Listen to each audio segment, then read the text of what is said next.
Basta may din. Soloin. Ganun eh. Yeah, Freestyle 2010. Pagandahan ng jowa. Lolo. Magalingan ng lolo. Maangasan ng lolo. At kalakihan ng TV. Haha. Sisimulan ko na ba? Here we go. Ako naman una. Hey, what? Ang GF ko, kutis niya ay napakakinis. Yung GF ko, kutis ay parang sa ati. Ang GF ko, sunod sa akin sa isang bulong. Ang GF mo, mahaba ang buhok niya sa ilong. Kung tingin mo sa GF mo ay napakaganda. Napakalaki naman ng kanyang panga. Patingin mo na ang GF mo may toothpaste. Bakit ang genre ginagawa niyang toothpaste? Ang GF ko, sonrock ang ginagamit pang sipilyo. Yung GF mo na mukha ay parang ginagilyo. Kaya huwag ka sa akin magmayabang kasi ang GF mo pare ay napakatabang.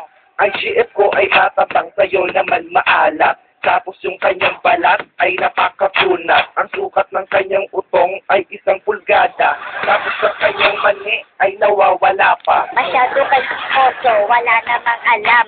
Mani niya, ng jowa mo palaging nilalanggam. Kaya huwag na huwag siya ipagmamalaki. Kasi ang jowa mo nagkamukha lang sa retoke. Alam mo ba, sa GF ko lahat namamangha.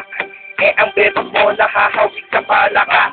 Sabihin na natin na wala niyang mukha. Meron kaya mukha yun? Oo, meron niyang mukha. Meron nga. Oo, puro lang mukha. Phase 2. Pagalingan ng lolo. Pagalingan lang ng lolo, panis ka sa akin. Dahil ang lolo ko, malaki ang utik. Yung huli niyang biniyak, ang matris ay wasak. At balita ko na pati ang abdo ay pisak. Titi pala, dyan sabihin akala ko ugat. Kasi titi ng lolo ko, 3 nagbubuhat. Yung huli niyang tinira, natagpo ang patay. At sabi sa ibalsa mo, napino ang atay. Alam mo ba, lolo ko, ang tis niya ay 8. Pero lunes hanggang Biyernes lang iba pa Sabado. Ang lolo mo, nakita ko, ang chicks niya ay Pinay. At ako'y napasigaw, kala ko na buhay na patay. Sabi mo ang lolo ko, ang chicks niya ay pilay. Yung chicks nga ng lolo mo, nabubulok na yung puday. Mga mukhang istambay doon sa Mark 1 at ang mga tek-tek nila'y may langgam. Ang lolo ko, malakas pa magbuhat. Ang lolo mo parang ugat ng buhat. Para siyang may TV, angat na ang balikat. At kala mo pagong nasa likod ng buhat. Sinong pagong, yung lolo mo nasargo ang ilong, nakatag ng galis at sa itlog may kurikong. Umuli lang ata iyan ng konti sa liyong pero wala pa rin pinag-iba, hawig siya nilikong. Take 3. Patigasan ng titi.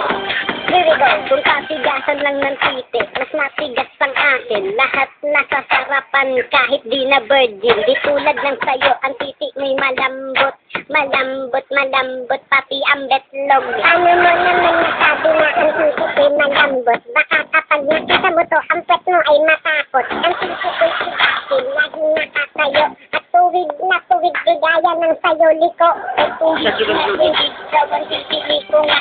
Kanina lang merong nagsabing titi mo'y pinga. At nakakatawa at wala pa yan sa hulma. Tumitigas lang iyan dahil sa Viagra. Viagra, kailan na hindi ko yan kailangan dahil ang titi ko mas matigas pa kay Hokogan. At hindi ko pinas kaya huwag kang magmagaling. Ang titi mo mabaho tulad ng kay Marduling. Oo nga si Marduling talagang nakakabaho. Pero di naman ganun kabaho ang aking luto. Ito ay patigasan sa'yo parang Hokogan. Sa akin ang tigas naman ay parang kay Betlogan. Betlogan, tumitigas pa kayo Betlog lamang. So tumitigas pala sa'yo Betlog laan. Paano mananalo kung ganyan lang yung titi? Matigas nga pero takot sa mani. Directed by... Good job.